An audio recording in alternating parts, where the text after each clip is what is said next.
Ел сайын август айының 2 көнендә һава десант гаскәрләре көне билгеләп үтелә. Быел да десантчылар халык булган иптәшләре мемориалына һәм каберләренә чәчәкләр куйдылар.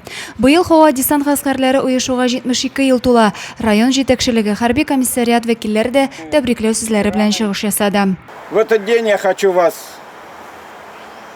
поздравить, пожелать вам крепкого здоровья, счастья, благополучия, чтобы все у вас было хорошо. Митингның икенче өлеше азатлык китерүче солдат һәйкәле янында дәвам итте. Армиядә хезмәт иткән еллары еракта калса да, аларның берсе дә тәүге тапкыр парашют белән сикерүен онытмый. Ул вакыттагы кичерешләрне десантчылар бүгенгедәй хәтерли. День ВДВ для нас священный. Почему? Когда вы первый раз выходите с борта самолета, вы слышите звон турбин в ушах.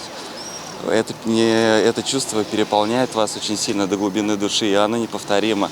Каждому прыгнуть хоть раз в парашют и хоть раз кому-то одеть голубой берет и почувствовать себя достойным настоящим мужчиной, кто это носит. За нас, никто кроме нас за ВДВ.